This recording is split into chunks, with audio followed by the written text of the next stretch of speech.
For your area of operation? Yeah. Do you go back to the? I go, yes, I go there, and that's what I proofread. And when she changes them, if she has to make some changes to make, I gave her no substitute, just a couple words. That's what I always look at. For the record, that would be a good thing to clarify. Is that a column that has, or are they all corrected and rescanned? Hey, I've been there, done that. Once they Still put doing scans it. and they don't rescan. Are you guys getting settled in? Oh, Yeah, I mean, it's like we're camping. No, I gave them to I her was yesterday. talking to Matt yesterday. It's Friday. You put I on see. the flip flops when you're on the subfloor, and then you take them off before you get into the finish floor, because it just, you just leave track. Yeah, she changed So it's that kind of One of them stuff. was just minor, like, But no, it's working she fine. was saying, we So needed to wires still resign hanging from the something. ceiling and I didn't outside have the a record in wall. it, so it was like resign. So- So I just said, change Jenny that, found a way all to this get stuff her- like, but you know, just stuff like that, you know. So. There's a link. One for. I'm getting ready to do that. But we are. I don't know if they're gonna try to. Yeah. So- Yeah.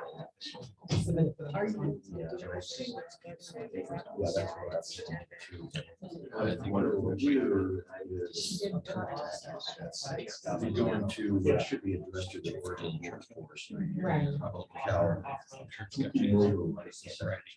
Okay. So, and I can. Yeah.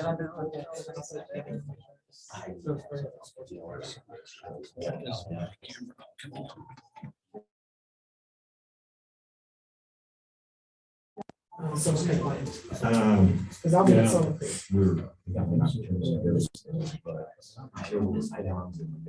I did it just come from the gym.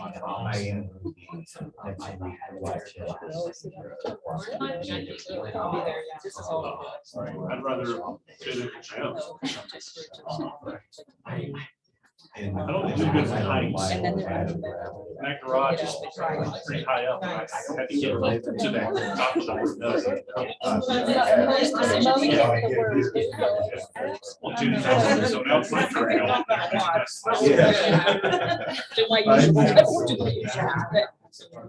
So. No, this one's wired in.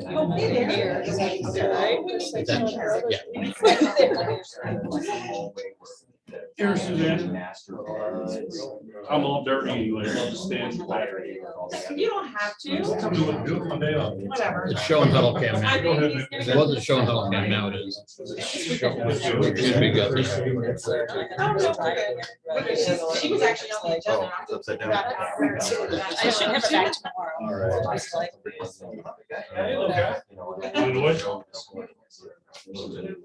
Always. Thank you. All the answers now, just giving the lights, giving them. They're good?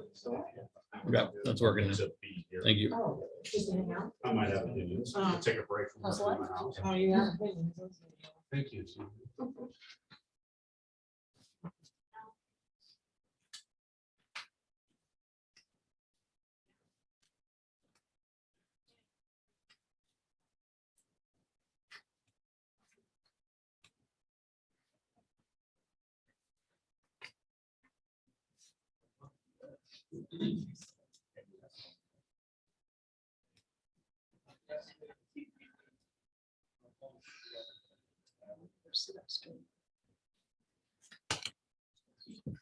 So you don't get back much. 10:30 on the dot. Ready. Okay. It is 10:30, May 4th, 2022, county quarters in session for our regular agenda part of our meeting, beginning at 10:30. We'll start with the pledge. I pledge allegiance to the flag of the United States of America and to the republic for which it stands, one nation, under God, indivisible, with liberty and justice for all. Thank you. Welcome, everybody. Room full today. With item 3, approval previous meeting minutes. Do we want April 20th. to approve the agenda? Oh, yes, thank you. Do we have any additional? I do have one. It's another bargain and sell deed number 45037. Do you want to make it 8? Yep. 6H.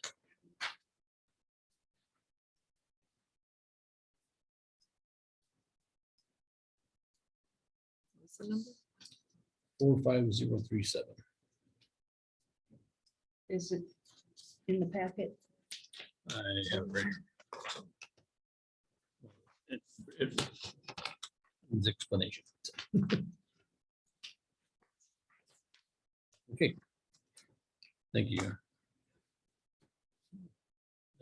Motion on. Yes, I move to approve the April 20th, 2022 Harney County Court meeting minutes. Are we doing the agenda Yeah, first? agenda first.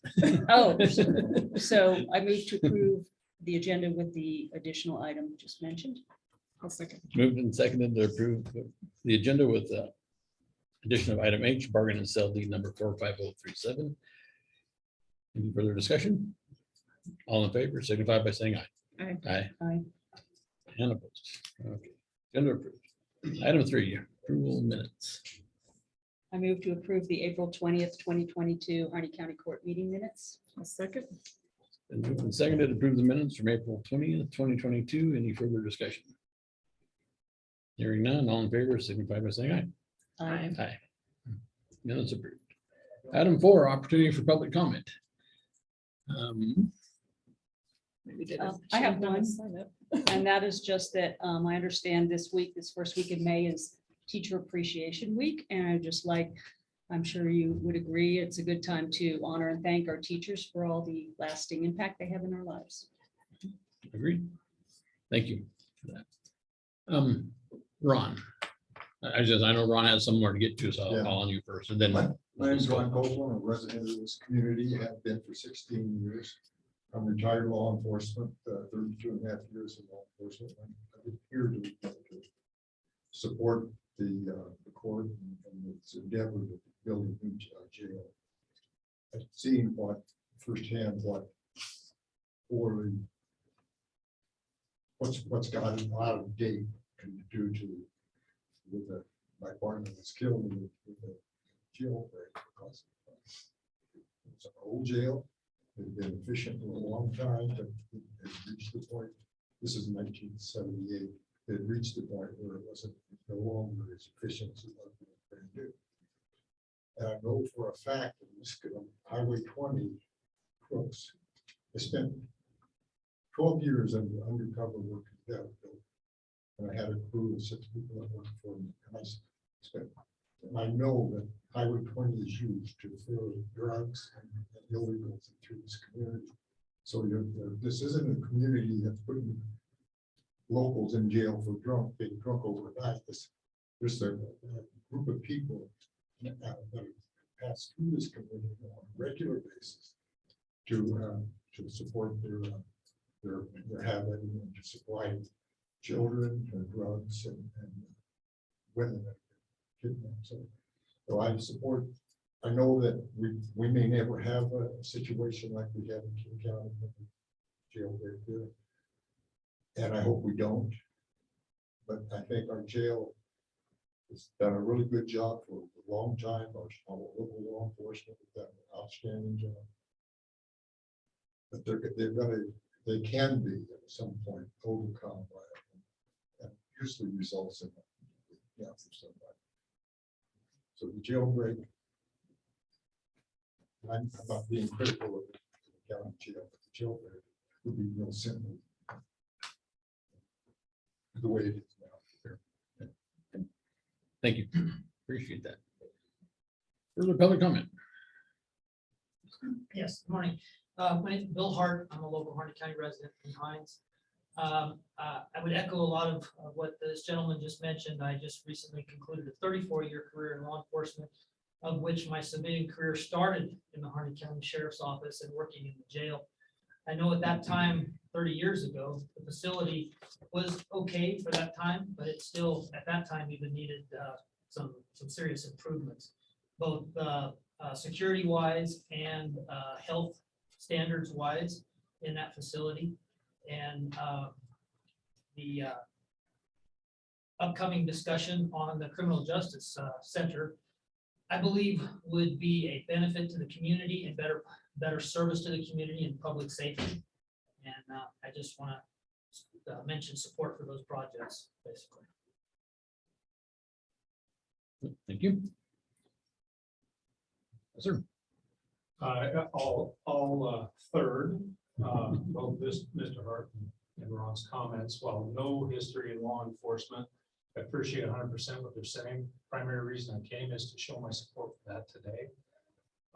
We have experienced what Ron mentioned. I think we've all seen some of that coming through. I would continue to encourage any sort of advancements along these lines. Appreciate what our community has put forth and understand and believe. And I think Ron's statement can't be understated is that it isn't a local issue as much as it's a transient or transferring through our community. But the second piece I'm here about is about economic development and safety and security, and attracting that type of opportunity to our community is so important.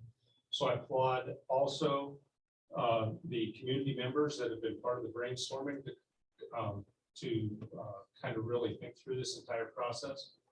And I'll end it there. Yeah, and what was your name? Oh, I'm sorry, Darren Henry. Thanks, Darren. Let's make sure as we do public comment that you state it for the record. My name is Hilda Allison. I'm a business owner in the city of Hines, and I'm here in support of the Justice Center. Basically, as a business person, I've made a lot of contact with the majority of the businesses locally. They're extremely supportive of this Justice Center. Being a victim of robbery ourselves, been in business over 25 years, and this last year was the first time we were robbed, and it was a big one. You kind of felt it. It's a little bit different. And when they started this project and looking into it, the sheriff's department, 911, all of the different people who put together this project, to me, is amazing, taking everything into consideration. And like Mr. Henry stated, trying to attract businesses, people to live in our community. I think this would be the first good step in making that happen. Thank you. Thank you. Others are in the room. If not, anybody out? Say, Miss Lee. Stand at the door if you please. Hi, Mr. Brown. Dan Brown. I reside in the city of Burns, also the city manager for Burns. And I also want to talk about the Justice Center and the support for it. I retired from law enforcement myself. It's been 28 years wearing a uniform.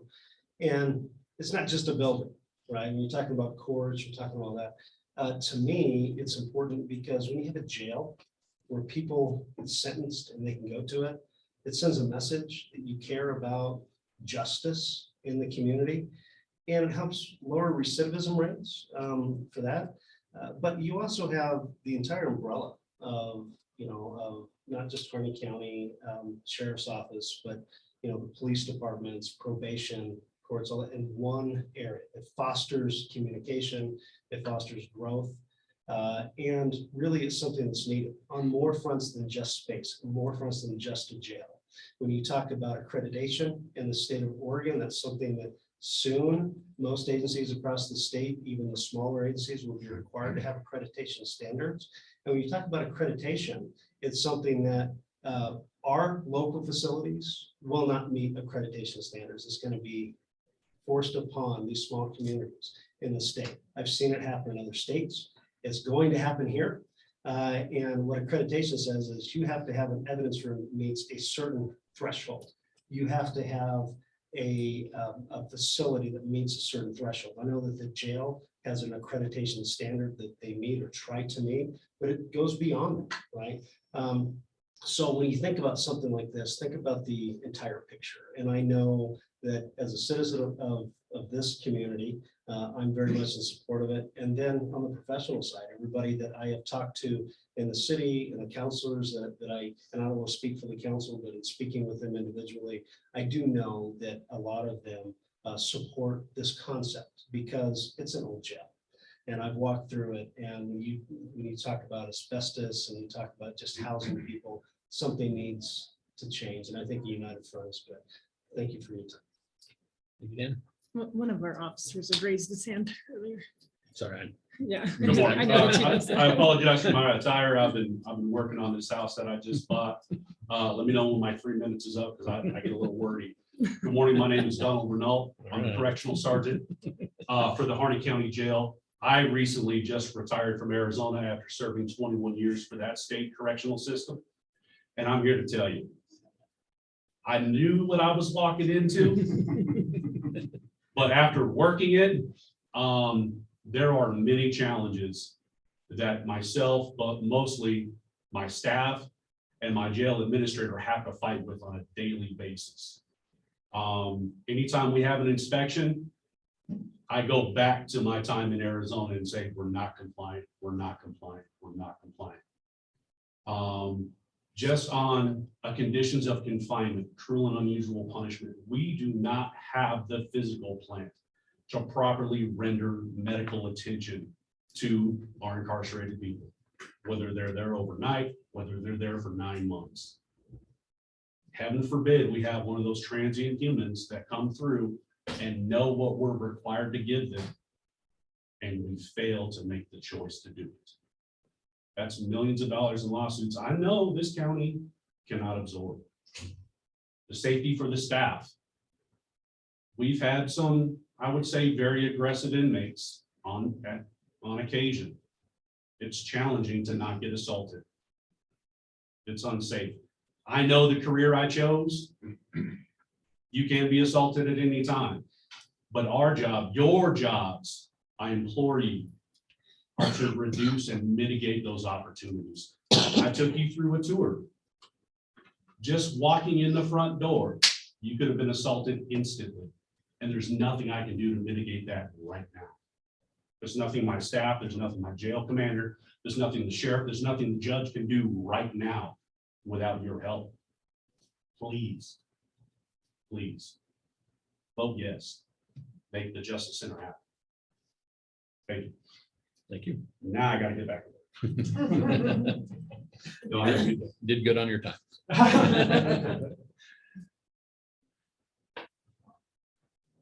Your voices out from out there would like to speak. On the Justice Center. Any comments out there?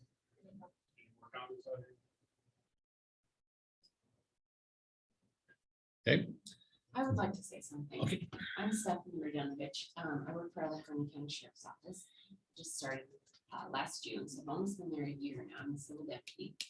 And I am in support also of this new Justice Center. I've been helping out with some of the ins and outs of it, but I feel like it's an extremely important piece in unifying all the justice systems within our county. It's something that, you know, as coming in from the outside, seeing how important it is that, like, we always talk about economic development of our community and beautifying of downtown, that's gorgeous, but this piece sits underneath, you know, it sits within, and it is such a huge, important part of getting people to move to our community, feeling safe, feeling that we are unified, having jobs that are viable, but having a place that is full of pride and safety. And I feel like we need this badly in order for Harney County to grow into the beautiful place that we're all really proud of already. Thank you, Steph.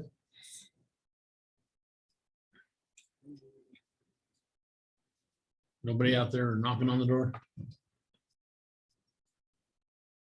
So other public comment, other topics? I have something from out here in Zoom, if that's okay. Okay, Go I ahead. just wanted to, hi there. I just wanted to thank the county for being present at the meeting that Dan Brown held with the state, and just, I think that we had a very positive opportunity to have our voices heard about some good positive changes that could be coming about in permitting. So I just look forward to hearing back from you all, and thank you for your time. Thank you, Jen.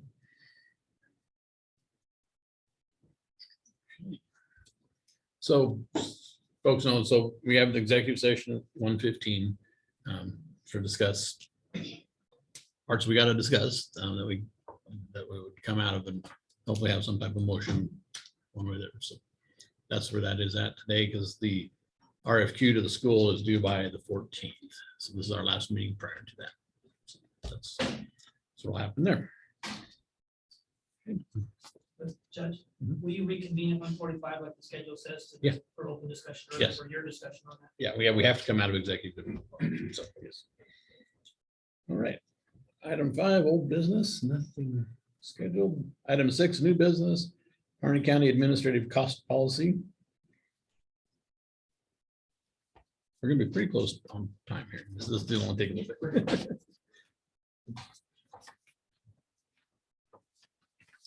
So this was brought to us by treasurer. No change to the body of the policy. It's just a title change because it was causing some conflicts with grants and using the word admin administration as far as administrating costs were assessed.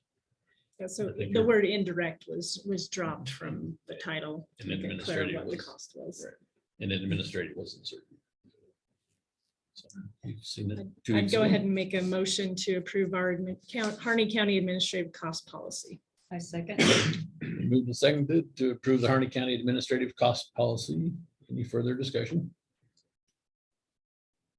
Hearing none. Motion passes, I see. Did I say? Forgot where I was at. You needed an all in favor.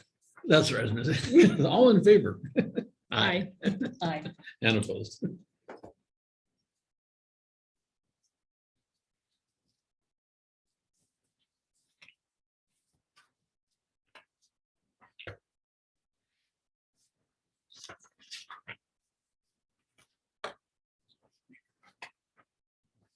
Bother for this or not. Item B, resolution number 2022-06, transfer appropriations in funds 208, diamond disposal, 211, French Glen disposal, 249, VOCA, victims advocate. So these are increases and decreases from budgeted lines already in this year's budget. Looking forward to something that might, a line that might break, which is a budget violation. Treasurer Bobby Joe monitors this very well and has brought these to us. It doesn't change the budget, doesn't change the dollars that were allocated and spent. It just adjusts the lines so nothing overspends. These are all within line numbers and categories that make it fine to do this as needed, correct? Correct. So when we write the budget, we put in a guesstimated amount of how much materials and supplies the fund will spend in the year. And that's so what we're moving money from either personnel to materials or vice versa, just to make those lines copacetic. And we do this as needed throughout the year. Correct. I move to approve resolution 2022-06 in the matter of intra-fund transfer of appropriations within the categories of the diamond disposal, French Glen disposal, and VOCA funds. Second. And moved and seconded to approve resolution number 2022-06 in the matter of intra-fund transfer of appropriations within categories in the following funds: 208 diamond disposal, 211 French Glen disposal, 249 VOCA. Any further discussion? Hearing none, all in favor signify by saying aye. Aye. Aye. Aye. And opposed. Motion carries.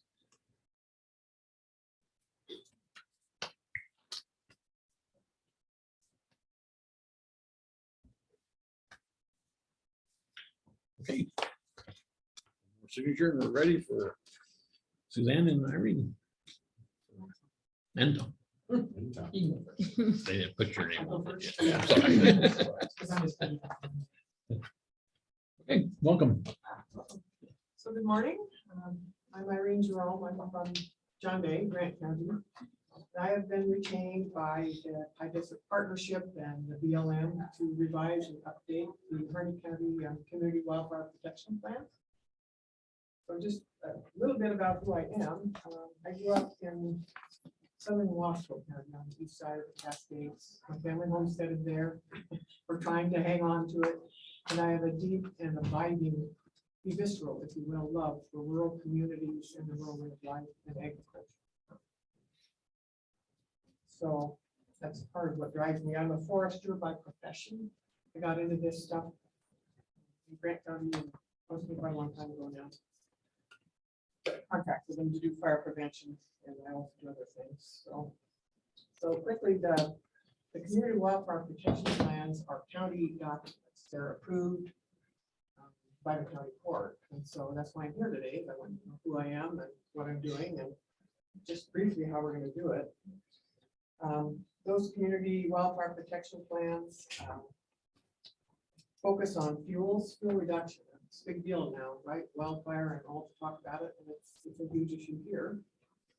But there's also prevention and education that goes with that, and there's support of emergency services. So it's like a three-pronged approach, which will be the way I will move as long as I have the support of my core group, which is the BLM and Suzanne and the group and your fire, the RFPAs and Burns and Heinz Fire, those things.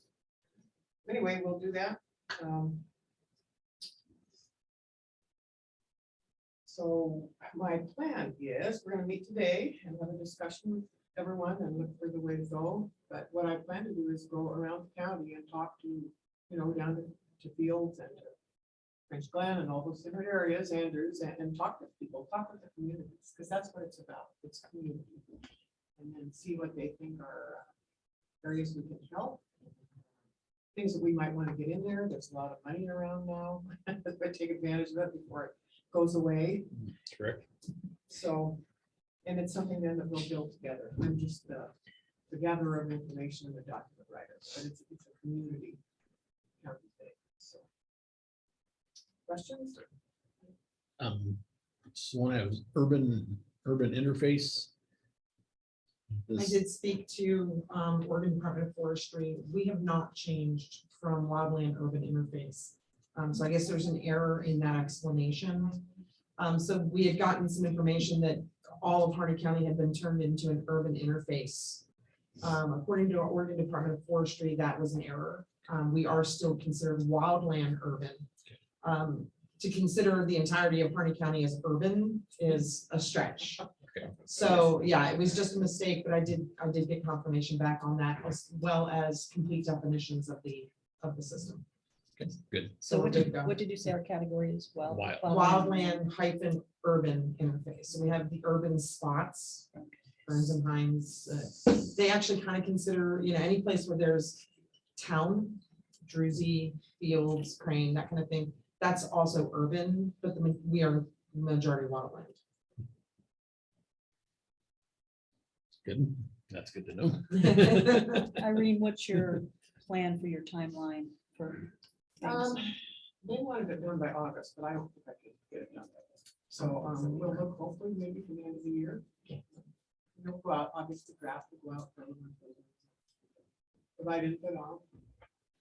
So are you working off of the current document or are you starting? What I'm gonna do is use the current document for background. Some of it's, your elevation has to change. I don't think any of that stuff. So I'll just reuse all that.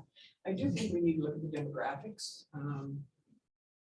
What's changed? Has your population changed? Are people living out of the interface? Just things like that, because they help learn, especially on the prevention side. So from that, we'll go from there. Let us know how we can help, or if you need to hold a community meeting at some point when you're farther along. Yeah, but we should have one in Burns and one in Hines. I presume we need to do those separately from small communities. I understand that pretty well. And we'll go out in the outlying communities as well. And that is one thing, is the outreach to the communities for the CWPP. It's actually required. And we are working off of one that is now at this point almost 10 years old. So like Irene said, the, altitude and stuff hasn't changed. But the communities have changed and there are more people living rural out here. We've had a number of house fires recently, where the houses were completely decimated, and what a lot of people living out on the range don't understand is RFPAs are rangeland fire protection agencies, not rural fire protection agencies. And so more community outreach and meeting with the communities to ensure that they understand that there is really no protection out there, which is why our insurance is a lot higher. Because they can't do structural or. They can, yeah, they are not certified for structure protection. Our RFPAs are amazing, and they will get out there and, try to keep other structures from burning. But legitimately, depending on the time of year also, by the time any fire department would get there, it's probably a complete loss anyway, considering how remote some of us are. That piggybacks now onto emergency management is focusing right now on wildfire season, working last year on bootleg and seeing the decimation down there in the communities, the evacuation notices and how that impacted everybody. And then the Black Butte fire, which was a potential incident. Oregon State Fire Marshal's Office has come out with a wildfire awareness month, which is the month of May. On the emergency management social media page, they have a series of topics each week. That is a free Zoom meeting for anybody who wants to go. They're focusing on defensible space, escaped debris burning, and we have that problem on a regular basis. People who start up their burn piles, wind picks up, and then we have a horizontal fire NATO out on 205. Focus on vehicle fires, especially people going out into the high grass with their vehicles and sitting there for whatever recreation they're doing, and that happens every year also. Focus on recreational campfires ahead of Memorial Day weekend. It looks like our fire season is going to be pretty high this year. That's all the predictions. And so they're actually talking about putting fire restrictions in place really early this year. So we're going to see how all of the rain greening everything up and then drying everything out, if we don't keep the rain, affects our potential fuels. And then focus on evacuation levels and evacuation preparations and checklists. We're having Firewise Days at Big R on the 21st of May. And it's usually from, I think it's 10 to 2, 10 to 3. And we'll discuss that more this afternoon too. And Burns and Hines Fire do this every year.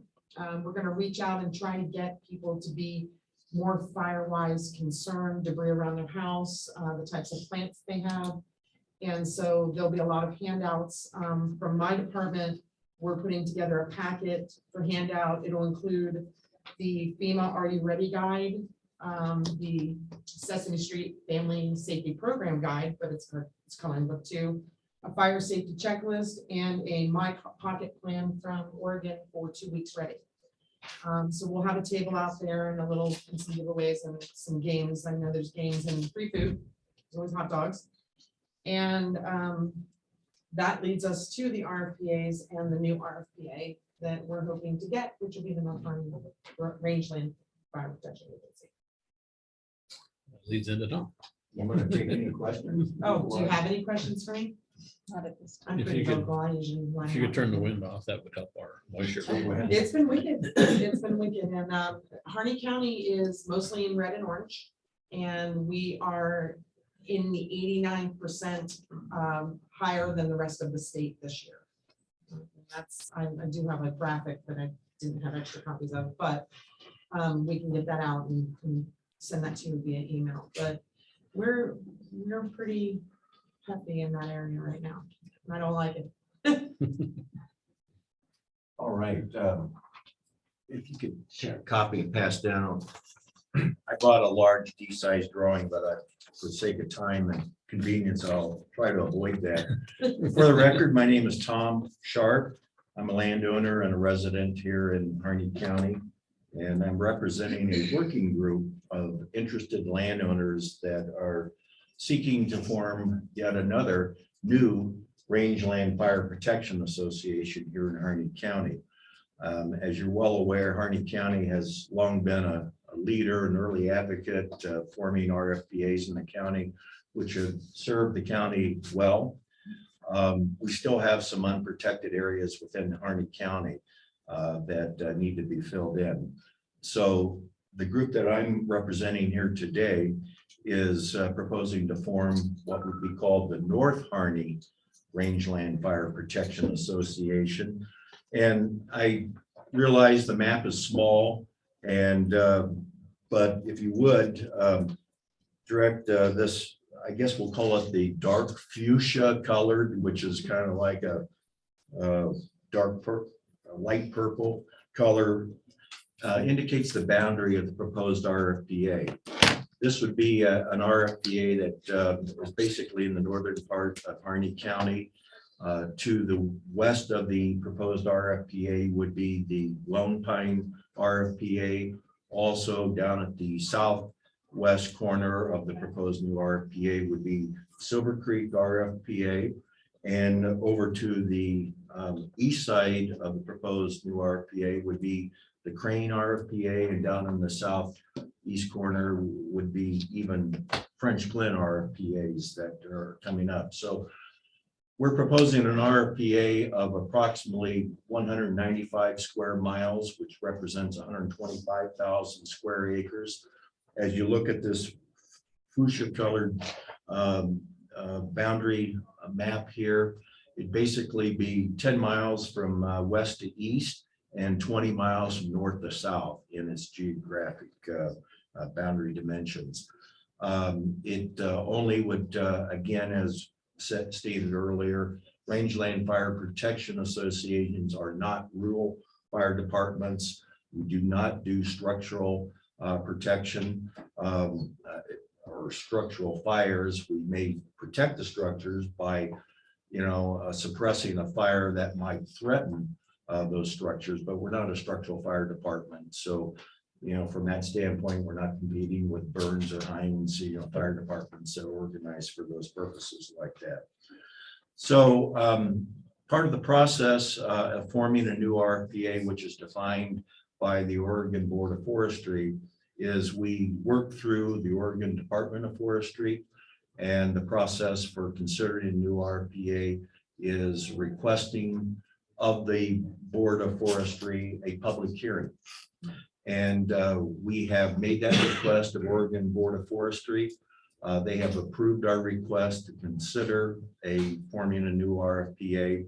We have established a date for a public hearing here in the basement meeting room of the courthouse at 7 p.m. on June 2nd. Public notices are being issued for that, and they will appear, if not this week, next week in the Burns Times Herald, perhaps other publications for that purpose. We've already started the working group in defining or picking the name, defining the proposed boundaries. We've drafted a bylaws document. So we're well on our way, but we need to go through the legal process, which includes the public hearing. I have one request of the county court here this morning, and that is the Board of Forestry does not want to go forward and approve or form a new RFPA unless our county courts, the commissioners, support that occurring within the county jurisdiction there.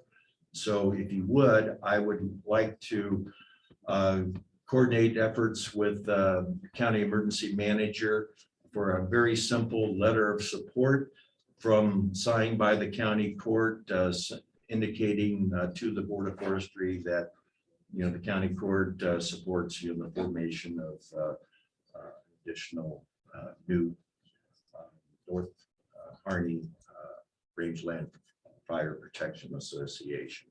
And I'd like to have that as the exhibit for our June 2nd public hearing. The public hearing will be, if you will, administered by the Oregon Department of Forestry. So we'll have personnel and staff from there that will conduct the public hearing and take the required minutes for that. So that was my informational report. I think probably all of you were probably aware of that, with the exception perhaps of the upcoming June 2nd public hearing that we're scheduling now. So any questions before I? Just more Right. curiosity than, so the state funds and provides some equipment and support to RFPAs. So is their resources are adequate to continue to help create new ones as far as you know? They are, at least currently, through grant programs, the VFA grants, through the federal excess equipment programs. Oregon Department of Forestry facilitates with all RFPs in the state the application of those grant monies for either reimbursement or equipment purposes that are required. And the RFPA, even though all RFPAs are volunteer based, they are not taxing districts, okay, within a county, but we do have the ability to assess membership annual dues to our members within the defined geographical protection area. We've not done that yet. We haven't determined what our financial needs, but we do on an annual basis are required to develop a budget and submit that to Oregon Department of Forestry in our annual report. One thing I might mention is that last year in the 2021 session, Oregon legislative session, Oregon Senate Bill 590 was passed, and it went into effect on January 1st of this year, 2022. One of the significant provisions or changes in that Senate Bill 590 is that RFPAs, Rangeland Fire Protection Associations, have historically really only protected the rangelands of the state. But Senate Bill 590 now provides a definition of rangelands, which also encompass cultivated cropland areas as well. So it's kind of a big deal. The proposed RFPA that I've outlined on the map exhibit that I gave you encompasses a lot of such cropland here in the northern part of Harney County. So it's very important to our landowners and farmers that are working within those areas. So that, and as a result, other RFPAs are in the process of not only generating interest, but being formed in some of the farmed areas, particularly up in the wheatland areas along the Columbia River. So, which that really only came about by the provision that Senate Bill 590 provided. How are the other surrounding RFPAs? I assume they're very supportive. It would just add assets, and I'm sure you all work cooperatively. We do. We have cooperative agreements with adjacent RFPAs. Our bylaws, indicate that in our writing. More so, we also seek and form, cooperative agreements with other agencies, whether it be the Burns Fire Department, the Bureau of Land Management, or Oregon Department of Forestry for fire suppression. Other such agreements like that are formed that enable mutual aid assistance between RFPAs and other agencies. Yes, all RFPAs here in Harney County are aware of what we're proposing to do with the North Harney RFPA, and they are very supportive and have greatly helped in encouraging our work and formation.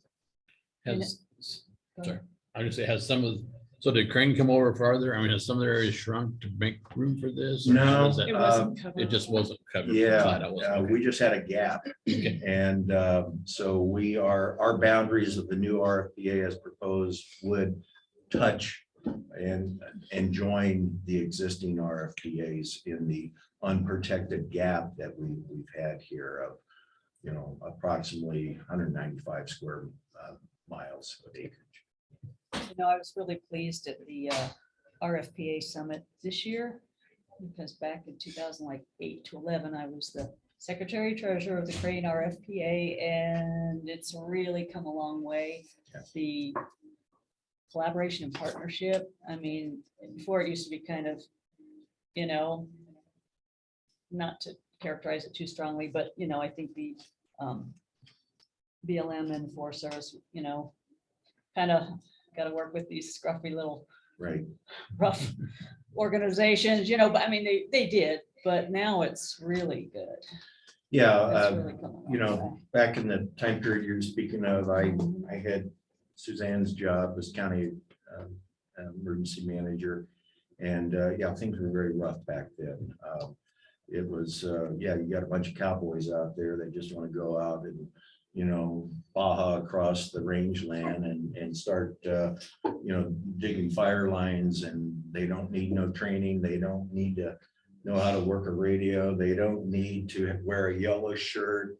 They don't need to identify their equipment on the ground. So if you've got air attack coming in, the pilot knows, what's down below them out there. We've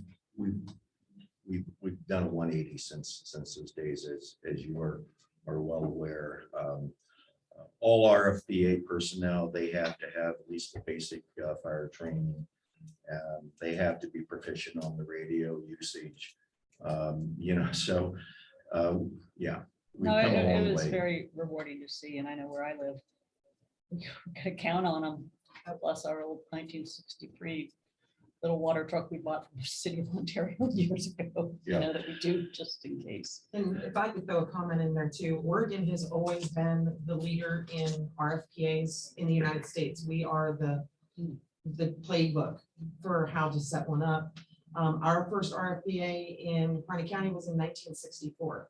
Mhm. And right now, at this point, without North Harney RFPA, the RFPA equipment in Harney County outnumbers BLM and Forest Service together at 14-1 for pieces of equipment.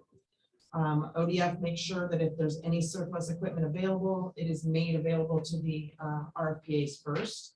And they're willing to take as much equipment as they can get, because a lot of times it's, broke down, it's old Forest Service stuff. You gotta piece it together and make it work. But we have a lot of guys out there who are very creative in putting these things back together and making them in some sort of workable piece of equipment to protect everybody out there.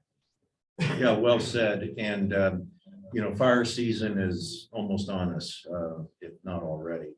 And because of the process, and because of the training, and because of the equipment needs and the grant processes to obtain, resources, this new North Harney RFPA is not going to be functional during this fire season this year. So that's the reality. But you got to start somewhere, and hopefully will be an effective RFPA added to the county here for fire season 2023. So thank you very much. I have a few questions. So I know that just as a matter of transparency, I do live within this. I did attend the original meeting. My husband is on the committee for it. Yes. But I know that there's still some concern with the landowners at the north that do have more of the forest land getting on board. Has there been any progress with that? No, we hope those types of concerns will come out. The opportunity to come out will be at the public hearing as well. They can come out at any time, those concerns. Up at the north on the map, yeah, we're bordering into the Malheur Forest. And even before you get to that boundary, you get into forested, some rough terrain like that. So that's probably one of the unique aspects of the geography of the proposed RFPA as we go forward. But so far, there's been none of that vocal support that has been raised of, how do we make this work, for the people of the Wayne North area. Is it more concerns that it just probably won't work for them? or that Well, they what's don't want the someone- obligation of the RFP aides to attend a fire on those private lands? If they are unwilling to become members of the RFP? Yeah, well, if we are requested and they're not a member of the RFPA, and if they make a request like, hey, I got a fire, or I have the threat of a fire that's coming towards me. Our RFPA in turn of responding and engaging to protect those members can assess the members for our suppression cost. So they have that opportunity to say yay or nay at that time. Also, in our bylaws, which I provided a copy of the bylaws, and I provide them to you right now. I provided them to your county emergency manager. RFPAs only respond and suppress fires for which they are trained, equipped, and have access to the lands affected within a proposed boundary. If we get into an area where land access for equipment, just isn't possible because of a deep ravine, or if you get into a forested area that might even exist within the boundaries of an RFPA,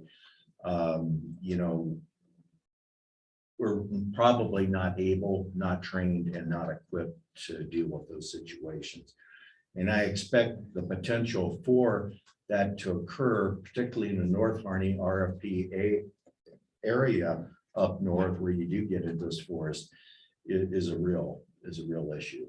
Right, and it becomes a liability of sorts for Absolutely. that, because there's an assumed, response from this group to those kind of situations where if those individuals choose not to join it and are not Yeah. members of it, that's why I just wanted to make sure it was clear. Yeah. That the obligation of responding to those, especially if they haven't been willing to come into it Yeah. and participate.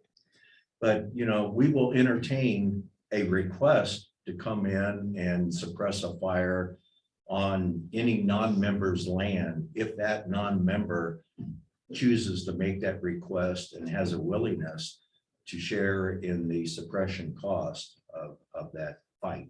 And so there is is there a document, is there a formal process that would be, conducted? There's Sure, not the there's not a payment of- document. It's specified within our bylaws document of how we would engage with non-member requests such as that. And the non-member would simply, or maybe not so simply, need to make contact with the board of directors of the RFPA making that request. So, Are there not some forested private landowners? I know there are. There are. Sketch too. But it does fall within some of this boundary, and that's Yeah. why wanting to be clear to the public, if those individuals choose not to participate, that, there is, not an obligation to do so either. Correct. if And that the applies to fire all hits them. it RFPAs. applies to all RFPAs, absolutely. And I live out in Crane's RFPA area. It's $100 a year. I spend more than that doing stupid stuff accidentally. So it's worth the $100 to have some sort of protection on your property. Also in the north area too, but a lot of that above that is even BLM and Forest Service land. And if it starts on there, Is there any BLM? is there any BLM Forest Service in that? within your- I mean, Yes. there's several colors of Yeah, you see tan. several colors, Yeah. but we have BLM land, which is, I believe, in that tan shaded color. Yeah. Okay, and then as you go north, then that, what is supposed to be the green color becomes US Forest Service land, National Forest. So if it starts on those Yeah. properties and is moving towards private property, you can guarantee that BLM and Forest Service assets are already up there trying to suppress and draw the fire lines, which is exactly what we did on the Blackfeet fire. Yeah. To help protect the regular owners. If there's any good news about this area it's very visible from Miles away, yeah. from miles away, Highway 20 from the Burns Airport where air attack activities are staged. And so, you know, admittedly, we've been very lucky in the Malheur Forest area for probably too long.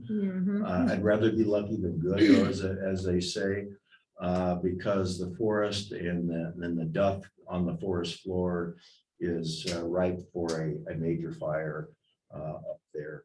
But you know, our fire suppression efforts and air attack at the Burns Airport, they understand that. They're watching the lightning strike activity.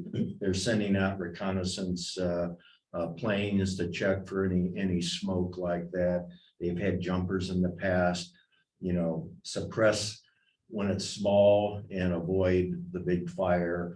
Has worked well for us, but I say that that's luck because we're not always lucky. We can't depend upon luck, you know, indefinitely like that. But we can respond because of the proximity very quickly from the Burns Airport for air attack operation into at least the southern edge of the Malheur forested areas. If you could just speak a little bit to the financial obligation though for the insurance that has to be held. Well, there's liability insurance requirement, and that's probably one of the large financial requirements of the Rangeland Fire Protection Association that will need to be budgeted for. For that reason, member assessments, you know, again, we have not set or determined what our assessment annual dues would be for enrolled members of the RFPA. Susan gave the example of $100 a year out at Crane. We've had, I think, original RFPA was $50. We have some RFPAs like the Lone Pine RFPA, which was the last one formed here in Harney County. They have dues of up to $350 per year. So it varies. I'm sure that as we seek to set our dues, we will first base those assessments or recommended assessments upon our needs. And the need to budget for liability insurance is one of the big items there that is required there. And would it be assessment according to acreage or It tax could be lot or according to property value? acreage. You know, a lot of our collaboration has been with the Lone Pine RFPA because of their. Well, you have a lot of more the recent- same landowners that fit in both of these. Exactly, particular- and so they've made a different due structure. If a landowner has less than 350 acres, you know, I believe it's like maybe $350 a year. If it's over 350 acres, it goes up to $500 per year. You have in some geographies, you may have some state lands. You may have lands that other easements may be going through, whether it be, you know, Pacific Power or Harney Electric or Oregon Trail. Those types of utility organizations have been dues paying annual members as well, because they're also a benefactor of suppressing, you know, the rangeland fires that could affect, you know, their infrastructure that is so important to us as users on that. So, but no, some organizations have had very simple due structures, you know, $100 a year, you know, flat rate, you know, applies to everybody. Also, it'll make a difference if we have landowners that want to be members of this RFPA, whether they are willing to participate, you know, in the equipment maintenance or in fire operations or suppression, or be the secretary or be the treasurer or be the chairperson of the RFPA.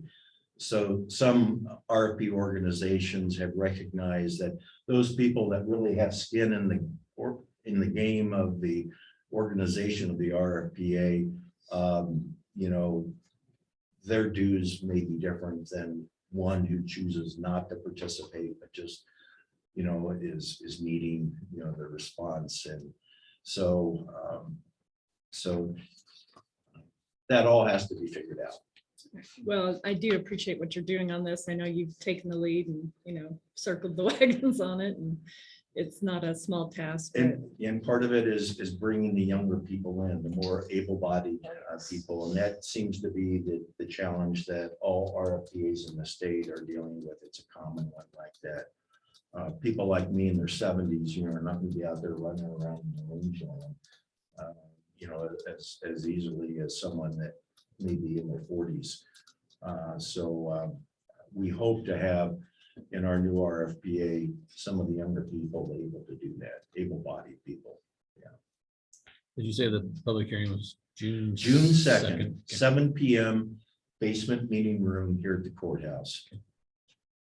Yeah. you've already scheduled that with Carrie, I take it. Yes. have. And I'll be here to make sure the doors are open and everybody can come and go.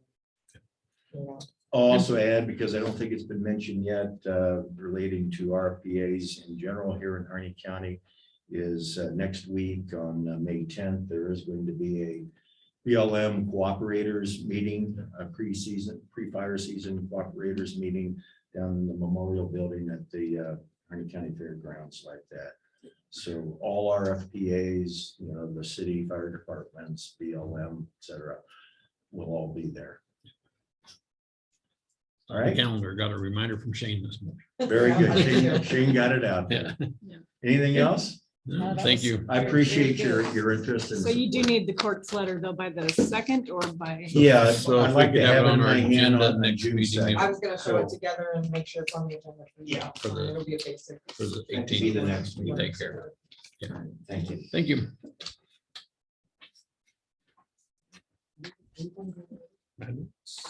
Chad.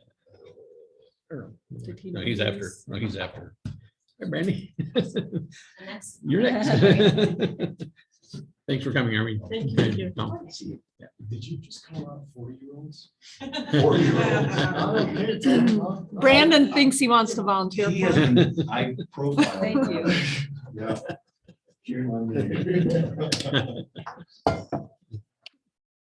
It's when you call out above 40, I think that there's a liability. No, those are all just one packet of pictures. Okay.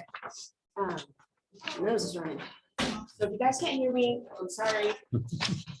Between allergies with our lovely weather we've been having, I'm dying. So, and I also brought, just in case you guys need to look, but it's just kind of breakdown of the price and everything. So, just for meeting minutes, I'm Brandy Ramstetter. I am the High Desert Park and Recreation District Manager. I've brought back numbers to show you guys our profit and loss on the pool due to 2020 COVID situation that you guys previously asked for. So, in looking at that, I highlighted some areas for you guys to ignore. I help run some profits, just money wise to help them run their monies properly through our CPA. That would be the youth football and youth baseball. That is not money that comes into Park and Rec for us to use. That is their personal monies. So keep that in mind as you're looking at that. That's not profit for us. So what we're looking at here is, it shows 2019 and 2020. 2020 is when we were closed, when we see our biggest hit.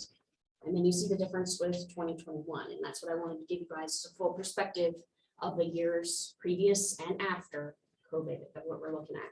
The difference from the 2020 to 2021 was $61,315.45.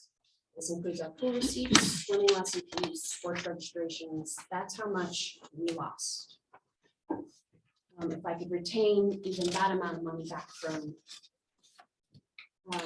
what I'm asking with you guys, what I've put on the last page is what I would like to do with that money. So I came today with yet another presentation. I wanted to talk to you guys about, what we're doing down there. I'm sure you guys have probably seen our contractor down there. Right now, the ceilings are peeling. I've brought pictures to show you guys what we're addressing right away, right now. Things that we would not pass inspection on starting up. So we've seen a lot of water damage down there to the ceilings. They're getting patched, fully repainted. That's the girls, the boys' showers room, and the main office rooms.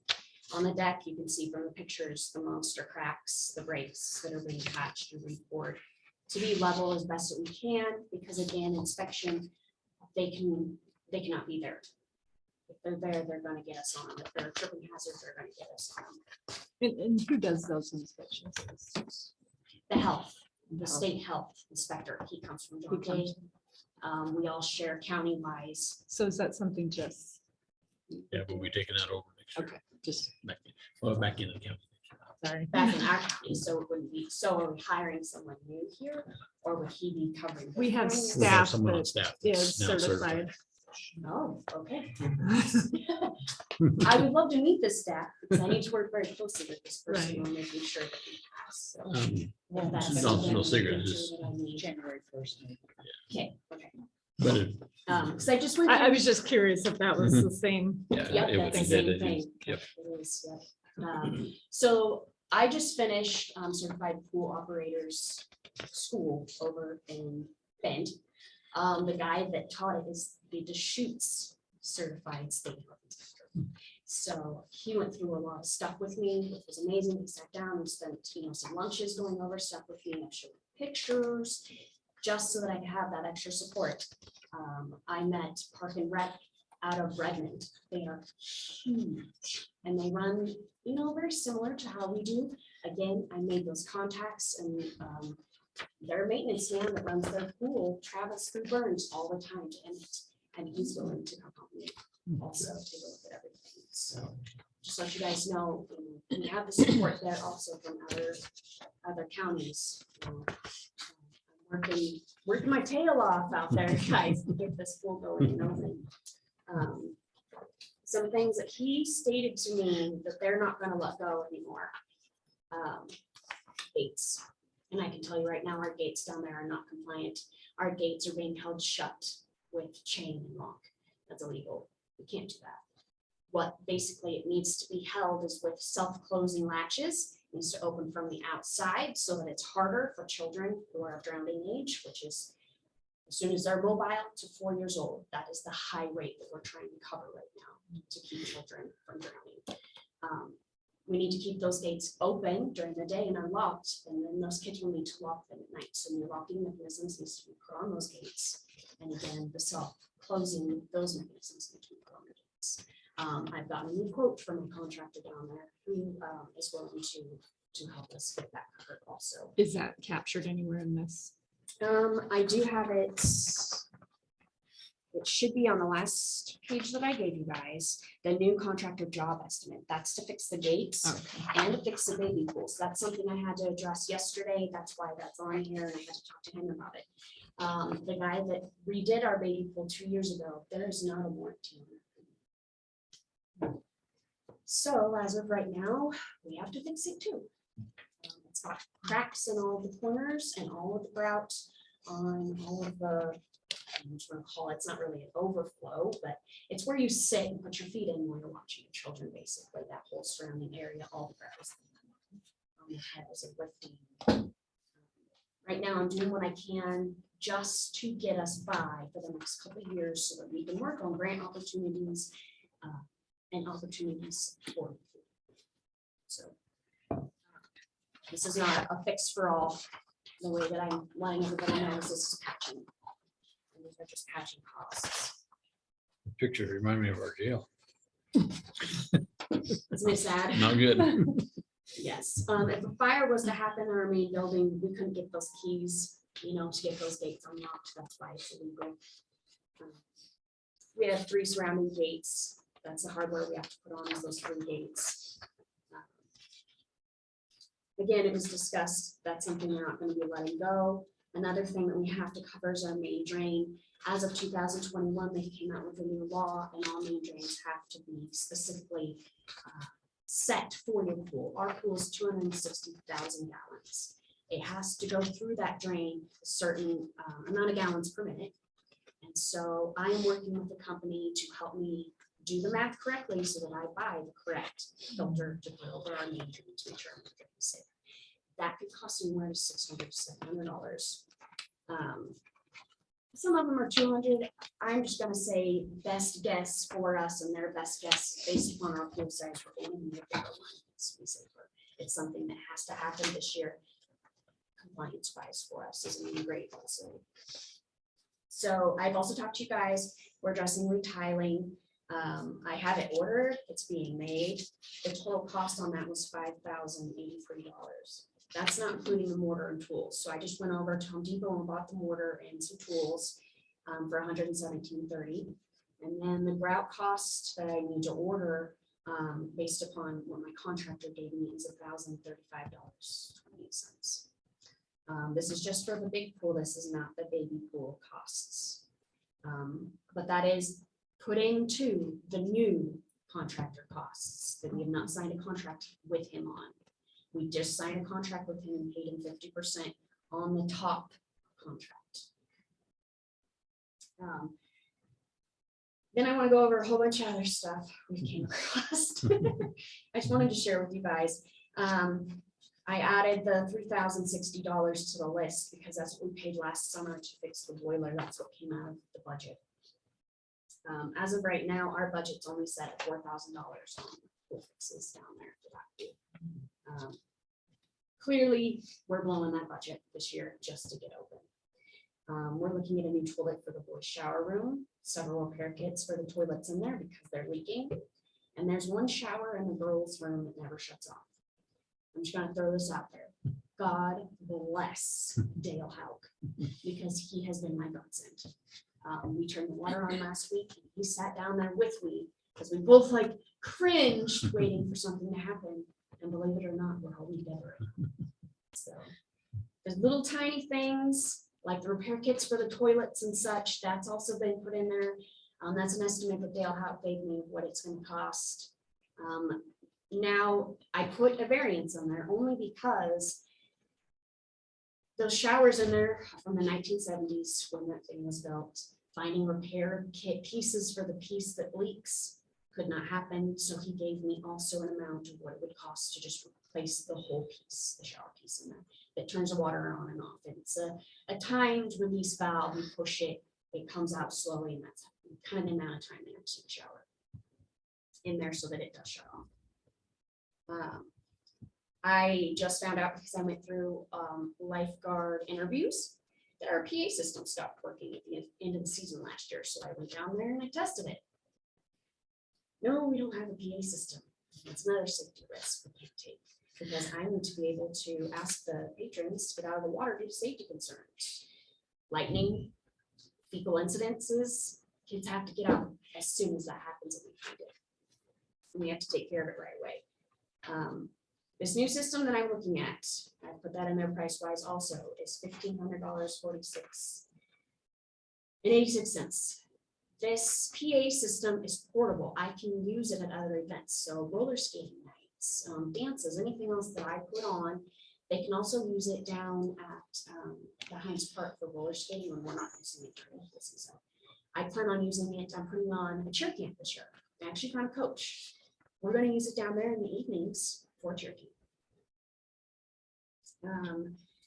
New umbrellas. It's a state law. We protect our lifeguards from UV rays. The umbrellas have been needing replaced for some time now, and half of them can't even get them open. Those are $81.80 a piece. Now, this is something special that I would like to bring in and purchase. It's called a Tot Safety Island. It's also known as a Tot Dock. This is for smaller kids. This is for kids that can't touch the bottom of the pool. I've had a lot of parents reach out to me this year already wanting to sign their kids up for swim lessons. These kids are 2 and 3 years old. I've had to state to them that they can't touch the bottom of the pool. I technically can't have them in there. They're probably not strong enough to hold themselves up on the side of the gutter either.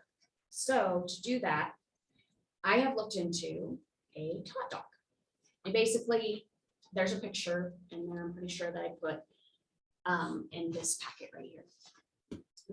Nope, the one you got on. It actually shows how it works. And I'm gonna try to find somebody that'd be willing to build it for us as opposed to. Is it the paying- PVC one? Yeah, Okay. yeah, the Okay. PVC thing that you just put down. I didn't know and if it was like a bench to sit on This thing? outside or inside. Yes, that. Okay. That is, so you can flip it both ways. So you can make it taller or you can make it shorter. So it's, you use both ways. It's also very light because it's made out of PVC. So my lifeguards can take it in and out for swim lessons. It's something that we have a covering for. I can put it away. It should last. It's PVC wide. You know, it's really, I think it's something that if I could get the time before haying season, my husband and I can build. But I just want to let you guys know, I'd like to implement that in swim lessons, you know, like a mommy and me class where the moms get in with the kids, they help do swim lessons. I think we need to do that anyways, because of our gate situation, we need to address that age of moving to 4 years old in swim lessons and start these kids out younger. I think it's very vital, especially because we live in a county with rivers. A lot of people live by the rivers. We have a lot of lakes. A lot of people visit a lot of things. If we can address drowning now, I think that's pretty vital. But if we can't get it built, it does run about $539 to $800. Some other added expenses this year that I have put in there is lifeguard uniforms, lifeguard trainings, safety fanny packs that we do not have down there, first aid kits that are OSHA and ANSA compliant, because right now ours are not. There's no fire extinguishers down there in that building. It looks like I'm pricing the ABC combo 10-pounders. That's what Spence told me. Chief Spence told me I should probably get down there. We have to get soap dispensers in the showers, and that's 6 dispensers I have to get. That is also a requirement. We're missing some signage down there that we need to update. And then since I'm doing some patchwork on the deck, we need to repaint some of the spots on the deck where we tell the kids, you know, running. That's part of our safety hazard down there. Our snow cone machine is old, unsafe, and it's not sanitary. We're the only place in town, you know, that offers snow cones for the kids down there. I think it's something that would be fun and neat to keep. I want to implement a microwave. One of the things that my lifeguards came in and sat down and let me know was that we're struggling with kids down there when we do have longer hours with them starting to cry and break down and they want to go home and they're hungry. A lot of parents actually send their kids with money for food, but most of the food down there is junk. I'd rather implement some healthy food, some more options, corn dogs, something that's easy that goes right into a microwave, you know, hot pockets, things like that. The fridge leaks, we're gonna have to get a new fridge. It has unstable temperatures and we can't do that right now. This year I have a lifeguard this season who's a diabetic. He needs to be able to have a safe place with his insulin, his snacks, his lunch, things like that that he needs. And then also just for longer shift kids to keep their lunches and their items. There's also some items that we buy that are chocolate that do melt in the summer. We need to, you know, put them in the fridge overnight and things like that that we need to keep. These aren't just wishes, these are vital things that we need. Now, are most of these replacing things with the few new things you mentioned, or, and some of it's not replacement, some of it's stuff that we just flat out don't Okay. have down there, like fire extinguishers, we just flat out don't have them down there. And okay, but, yes, I get it. these are things we have to That's kind of what I was wondering. get this year. Yes, I'm trying to get us as absolutely compliant as I can, so that when they do come through and they see that pool crack and they nick us for it, we're just losing points on one little thing as opposed to several, and then they come through and want to shut us down. Then they only give us a certain amount of time to open back up. Thank you. So this is just a breakdown of, you know, if you guys could help us replace those COVID funds, this is where the COVID funds will be going. So it's, so we asked Randy to do, bring us back similar to what we saw at the Kids Club, a true cost comparison of what they lost in the COVID year. You said it was 61. I think it's the difference from this to this is 61,360. Is that what you had? I said 61, 359, 45 cents. Rounded. We could round up. We can round up anymore. I don't think we're. I mean, this list is great and it's all important stuff. I don't think we're here to tell you, do this, this, this, and this. I think that's your decision. I just Your want to show board's, that I'm your doing board's what I'm decision. doing. but- Appreciate all the work. Not just, let's Clearly, say you're, this is- you've got a good handle on it. So, that's helpful. And I passed, just to let you guys know, got certified pool operators. So if there's something later on, like the city of Burns is looking at putting in a splash pad, I'm certified to help them. I think it's interesting to note. The pool receipts last year, 40,453, and your pool staff, 41,000. I mean, the receipts don't even cover their staff. If you No. look back to the year before, so then you have all your other upkeep and costs that any business has. And I'm happy to I point think that it's- out because that is very important for Yeah. people to see that we're not sustaining ourselves even with an outdoor pool. You know, it just isn't. I know that this is a really hard conversation to have with a lot of our community, but I think we need to get together as a community and all get on the same page as far as us wishing for an indoor pool. I absolutely agree and would love that, but do I think that our county can support that? Based upon my numbers I just handed you guys can see it. You know my thought. Did I tell you my thought? If we had a cover and we had garage doors, if we could extend a month in the spring and a month at the end of the summer, that's, I think, what we could sustain. I don't think we can sustain year round covered pool. No, I don't think we have the population, but I think we could expand our season agreed. in a way that it could make a difference. As long as we're not hitting those freezing temperatures, that's the only thing that worries me about the month of May is our freezing temperatures. The only other thing that I need to bring up to you guys is, you know, right now fuel costs have just doubled. Yeah. It's the same with propane, and I have to use propane to heat that pool. Now, that's extended month in the summer wouldn't be so bad because I'd have, you know, my solar panels up and running. I'm also putting in for a grant, and I have actually talked to the community renewable energy people, and they're very interested in helping us replace that. They love seeing what we're using those for. So I'm putting in for a grant to replace those solar panels. I've already talked to the guy who put the solar panels in, and he's given me a bid of what he would do to replace them. It's $42,000. Really, in my head, I thought it would be like 90. So to me, $42,000 for that whole great big section of solar panels is amazing. It's not a tough. And so what That's all not a do tough those facilitate for you as far as cost savings if they're running versus your propane? Is it either It's one's on or one's off? substantial. No, they both work They together. both work together. So if one's down, the propane shuts back off, but basically if it's keeping that cool, the temperature that it's supposed to be reading on the boiler, it won't run the boiler.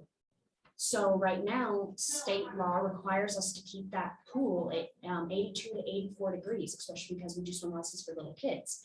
And so we need to keep the pool regulated at 82 to 84 degrees.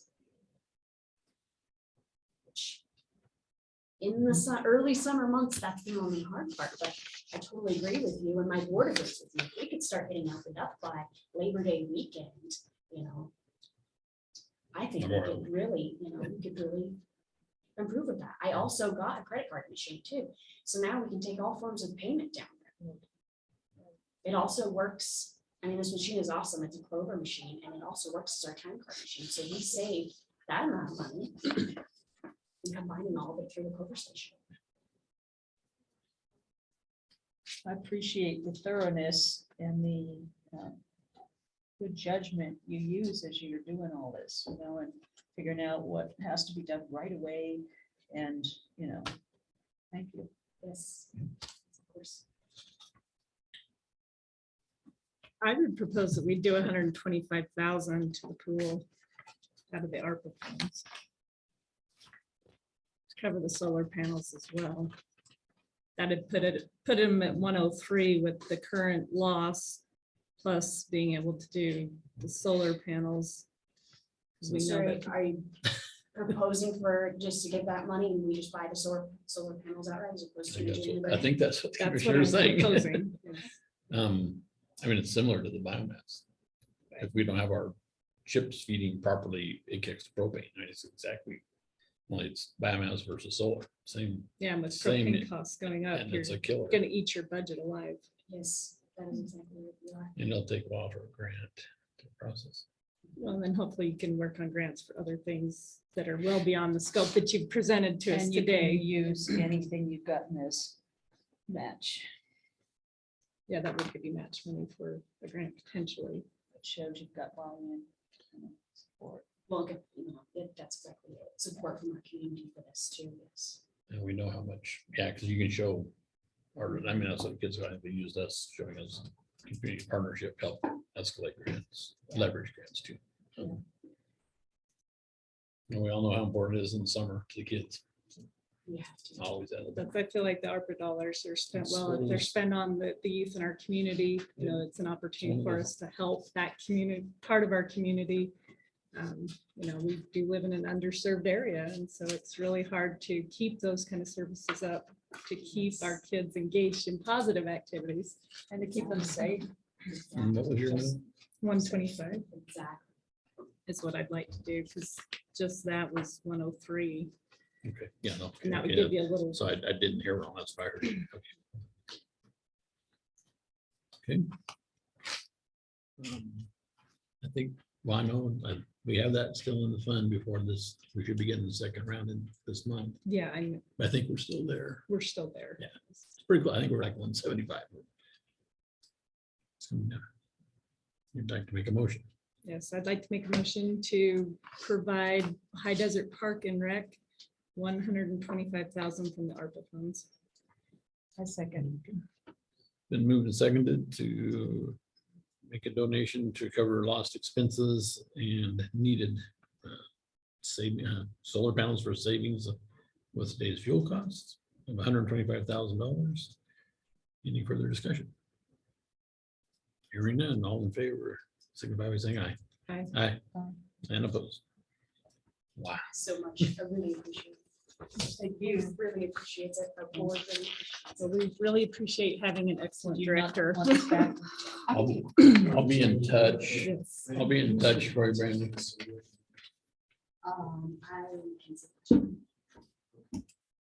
Let me have it. Okay. It's not person we're already working with. He's not important. I think we can see in his brain. Oh.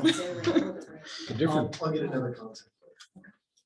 so I'll get in touch with you because I'll need a letter of request to leverage those funds. So, A very basic. yeah, it's real basic. What's your number? 541-573-2413. I'll get in touch with you. Okay, Thank you, Randy. Okay, We're in an interrupt moment, so. Did you have something? I heard the ARPA. Mhm. So we haven't received it yet. I know. It's not budgeted, so we're probably gonna budget for Don't we have an expenditure line? July. We do, but we haven't received the funding yet. we still have that much in there, don't we? Oh, we're over on our, we're over on our. So we need to be, Would it require a resolution? it's gonna require a supplemental budget. It's over 10 or 15% will be supplemental.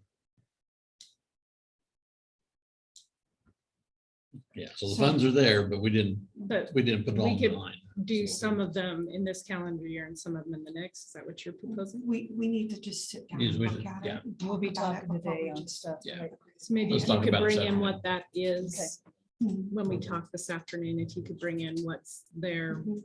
Yeah. I can Then do let's that. tentatively. The millions in the fund, we just didn't put down enough on that line Yeah, to do it. and I just want to make sure we don't have like a debacle. Gotcha. It's fixable. Yeah. Nice to have the treasure on the table. Yeah, she is handy.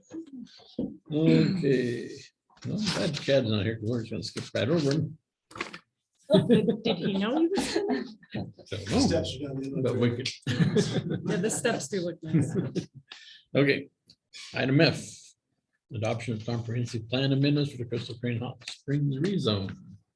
And I need to go to a meeting in a few minutes. Okay, so. That's a So quick- I'll take the hint. I'm not gonna add anything to this. I haven't received any feedback yet, so I'm assuming things look pretty good on the document. Once this is approved, then it'll be submitted to the LCD and in less than a month. Hopefully they'll be able to get moving on their endeavors out there at the hot springs. This is the first rezone that has come through in the county in over 15 years. And I'm glad it's this one because it was a collaborative effort. So really proud of this. Yeah, I'll stop talking so Commissioner Doyle can get out of here. Well, I just want to say I do appreciate the thoroughness that went into this, and that's why I'm confident not having here even more. And the last county court meeting with the presentation and all the supporting documents, as well as the ordinance. It's an ordinance. Yes, it is an ordinance. So are you, if you all are comfortable in entertaining a motion, or do you want to more?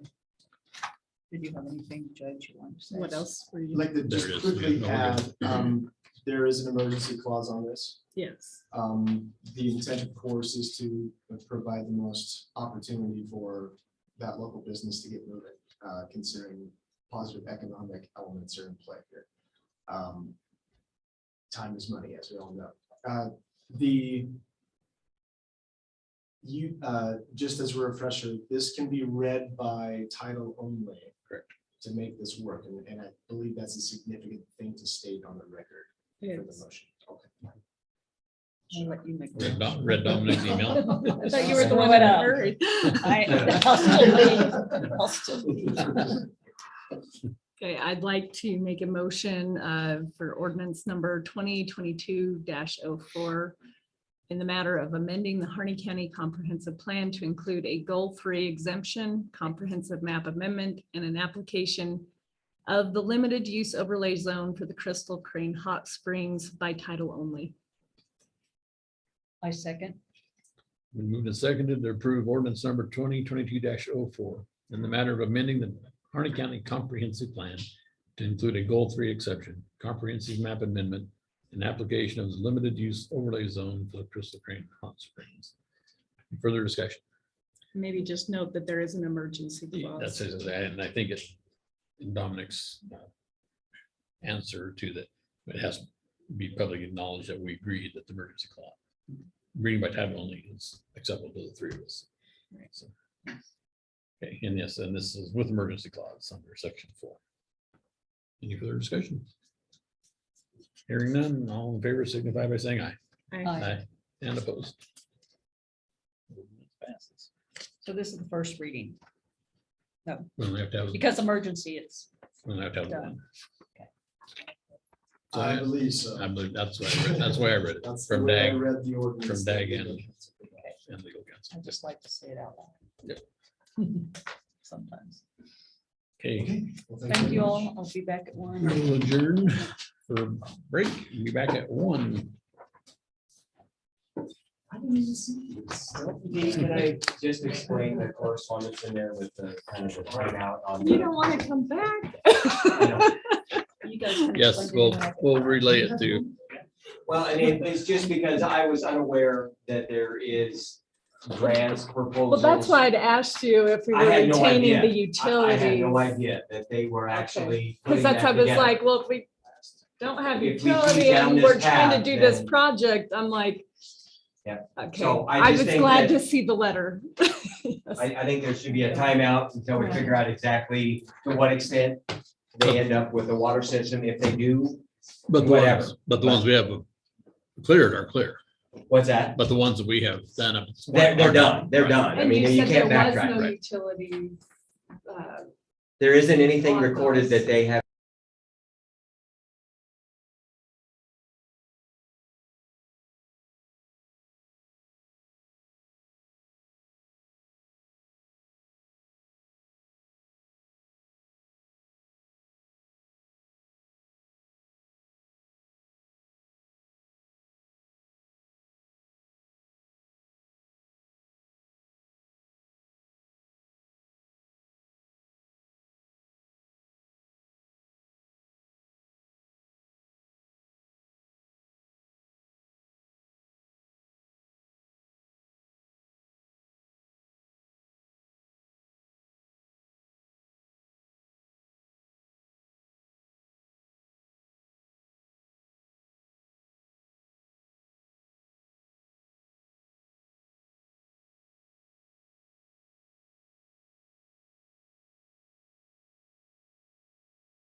There it is. Oh, thank you. You're welcome. And thank you for your patience. Yep, thank you.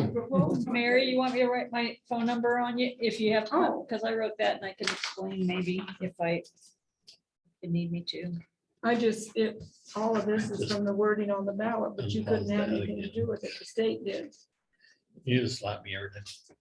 So it's gonna get Don't everybody. hesitate to call After me we came out because of the I'm executive. happy to talk. The recorder's on. You got it there. Oh, You don't okay. got it there. Thanks, Mary. Thank you. Okay. Thanks for getting that. Sign in again. No, you're good. I can't deal with too many gadgets at one time. So. I saw extension of times, all I saw. Transfer applications. Someone you might know. I haven't looked yet. Let me pull it up here.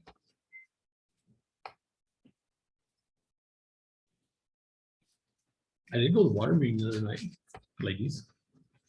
I was at the women's circle. Oh, yes. Well, I think that's what I did last month.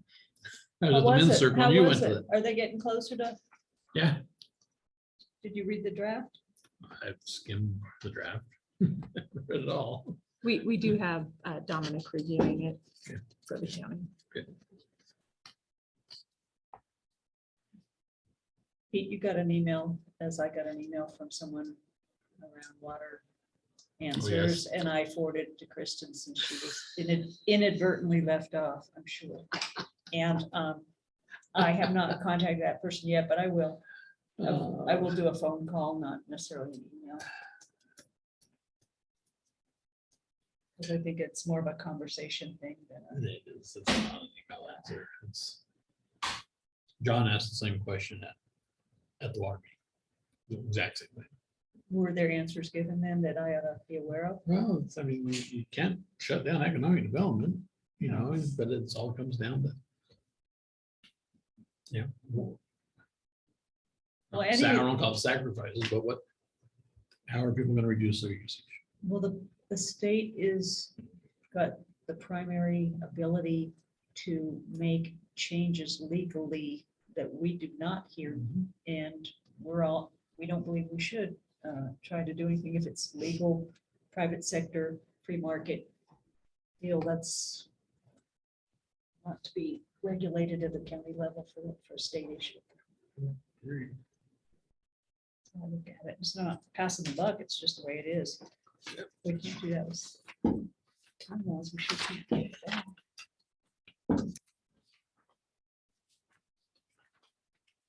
Oh, let's see. We're about to grade here pretty soon, May 12th. Yes. It's next Next Tuesday. Thursday. Next Thursday. We advertise anyway there. I'm ready to post it on my own Facebook soon, and I printed off of my own front row for what it's worth. A few of those same handouts that would be the Facebook post that I think I'll take some to Ords and maybe, I know that when I have visited at Ords, people say, we don't know what's going on, So I'm gonna say, come to the grain meeting if you can, but being that it's a Thursday evening, I don't think we're gonna get a lot of school people, so hopefully community people will come. It's all the same. I mean, it's still. It's an opportunity, whether people want it Yeah, or not. I think it's just a good effort on our part. I guess I didn't check their athletic schedule. Well, and that they don't have school on Friday, usually just sports sometimes. Yeah, Probably only people 1 be- week of school. I mean, the after campus that. will on Thursday. So it needs to be the community members that need to know about it. Well, Matt's always good company. So. Matt's always good company for us. You think he'll be there? He usually comes. We only had real Might sit down with Cody about the attendance. roads. We really only had attendance that first year, Yeah. But I think Crane considers it close enough to Burns that they often come to meetings in Burns if they really want to weigh in on stuff. I could be wrong on that. So I'm looking for- I have nothing else. Adjourn and call Bobby Joe in. Yeah. So meeting adjourned at 2:35. So we've been public notice on this. Well, How do we handle this? it's kind of like, It's just information. that we've already yeah, it's gone just a over. We're discussion. not making a decision. We've already all received the audit in a public meeting. Okay, so you guys did recognize that just before lunch, right? Yes. Right. Okay. Yes, please. Yes, We we talking to you. We're talking.